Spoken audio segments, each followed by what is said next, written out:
وہ تو یہ چاہتے ہیں کہ جس طرح وہ خود کافر ہیں اسی طرح تم بھی کافر ہو کر سب برابر ہو جاؤ۔ تو جب تک وہ اللہ کی راہ میں وطن نہ چھوڑ جائیں ان میں سے کسی کو دوست نہ بنانا۔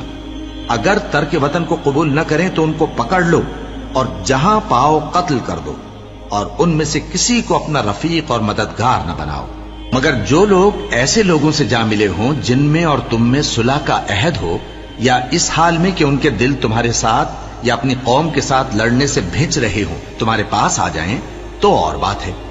اور اگر اللہ چاہتا تو ان کو تم پر غالب کر دیتا تو وہ تم سے ضرور لڑتے۔ پھر اگر وہ تم سے کنارہ کشی کریں یعنی تم سے نہ لڑیں اور تمہاری طرف صلح کا پیغام بھیجیں تو اللہ نے تمہارے لیے ان پر زبردستی کرنے کی کوئی سبیل مقرر نہیں کی۔ تم کچھ اور لوگ ایسے بھی پاؤ گے جو یہ چاہتے ہیں کہ تم سے بھی امن میں رہیں اور اپنی قوم سے بھی امن میں رہیں، لیکن جب فتنہ انگیزی کو بلائے جائیں تو اس میں اوندھے منہ گر پڑیں۔ تو ایسے لوگ اگر تم سے لڑنے سے کنارہ کشی نہ کریں اور نہ تمہاری طرف پیغام صلح بھیجیں اور نہ اپنے ہاتھوں کو روکیں تو ان کو پکڑ لو اور جہاں پاؤ قتل کر دو۔ اور انہی لوگوں کے مقابلے میں ہم نے تمہیں کھلی چھوٹ دے دی، اور کسی مومن کو شایع نہیں کہ دوسرے مومن کو مار ڈالے مگر غلطی سے ایسا کر بیٹھے، اور جو غلطی سے بھی مومن کو مار ڈالے تو وہ ایک مسلمان غلام آزاد کر دے اور مقتول کے وارثوں کو خون بہا بھی دے، مگر یہ کہ وہ معاف کر دے۔ پھر اگر مقتول تمہارے دشمنوں کی جماعت میں سے ہو اور وہ خود مومن ہو تو صرف ایک مسلمان غلام آزاد کرنا چاہیے، اور اگر مقتول ایسے لوگوں میں سے ہو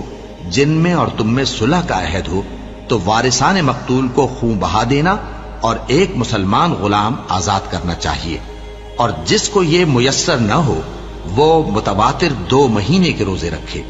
یہ کفارہ اللہ کی طرف سے قبول توبہ کے لیے ہے، اور اللہ سب کچھ جانتا ہے، بڑی حکمت والا ہے۔ اور جو شخص کسی مسلمان کو قصدن مار ڈالے گا تو اس کی سزا دوزخ ہے جس میں وہ ہمیشہ جلتا رہے گا، اور اللہ اس پر غضبناک ہوگا اور اس پر لعنت کرے گا، اور ایسے شخص کے لیے اس نے بڑا سخت عذاب تیار کر رکھا ہے۔ مومنو، جب تم اللہ کی راہ میں باہر نکلا کرو تو تحقیق سے کام لیا کرو، اور جو شخص تم کو سلام کرے اس سے یہ نہ کہو کہ تم مومن نہیں ہو، کہ اس سے تمہاری غرض یہ ہو کہ دنیا کی زندگی کا فائدہ حاصل کرو۔ سو اللہ کے پاس بہت سی غنیمتیں ہیں، تم بھی تو پہلے ایسے ہی تھے، پھر اللہ نے تم پر احسان کیا، چنانچہ آئندہ تحقیق کر لیا کرو۔ بے شک جو عمل تم کرتے ہو اللہ کو سب کی خبر ہے۔ جو مسلمان گھروں میں بیٹھ رہتے اور لڑنے سے جی چراتے ہیں اور کوئی عذر نہیں رکھتے، وہ اور جو اللہ کی راہ میں اپنے مال اور جان سے جہاد کرنے والے دونوں برابر نہیں ہو سکتے۔ مال اور جان سے جہاد کرنے والوں کو بیٹھ رہنے والوں پر اللہ نے درجے میں فضیلت بخشی ہے،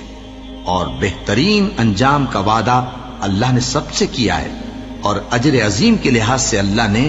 جہاد کرنے والوں کو بیٹھ رہنے والوں پر کہیں فضیلت بخشی ہے، یعنی اللہ کی طرف سے درجات میں اور بخشش میں اور رحمت میں، اور اللہ بڑا بخشنے والا ہے، بڑا مہربان ہے۔